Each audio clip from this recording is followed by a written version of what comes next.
আসসালামু আলাইকুম প্রিয় দর্শক, দেখতে পাচ্ছেন একটি বাছুর লাম্পি স্কিন রোগে আক্রান্ত হয়ে ইমরান বালাকুড়ি ক্যামেরা একটু দিকে আনো। বালাকুড়ি একটি দেখেন পাগুলো কি অবস্থা, ফুলে একদম।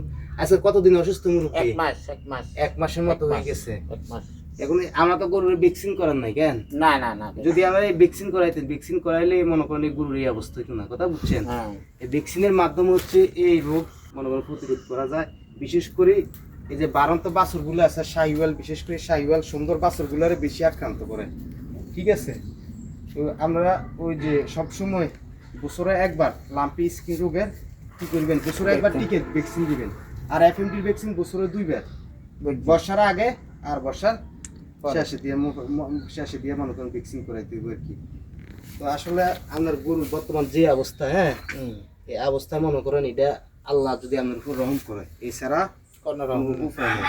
মনে হয়তো অনেক টাকা চলে গেছে। হ্যাঁ, অনেক 20-25 হাজার বেশি গেছে, 20-25 হাজার টাকা অলরেডি চলে গেছে। তাইলে এই যে মনে করেন আমরা যদি কোনো পুরা গরুর ঘরে ভ্যাকসিন করাইতেন, যখন গরু যদি 5টা থাকে, তাহলে ধর আমরা 3,000-1500 টাকা যাইতে বা 1500-1600 টাকা যাইতে। কিন্তু কষ্টটাও তো কম পাইতেছেন না, অবশ্যই এদের বাচ্চাটাও কষ্ট পাইতেছে। মানুষের উদ্দেশ্যে কি তাই মানুষের কম যে ভ্যাকসিন করাইতো না কি? হ্যাঁ ঠিক আছে। আচ্ছা ঠিক আছে, ওকে, আল্লাহ হাফেজ, আসসালামু আলাইকুম।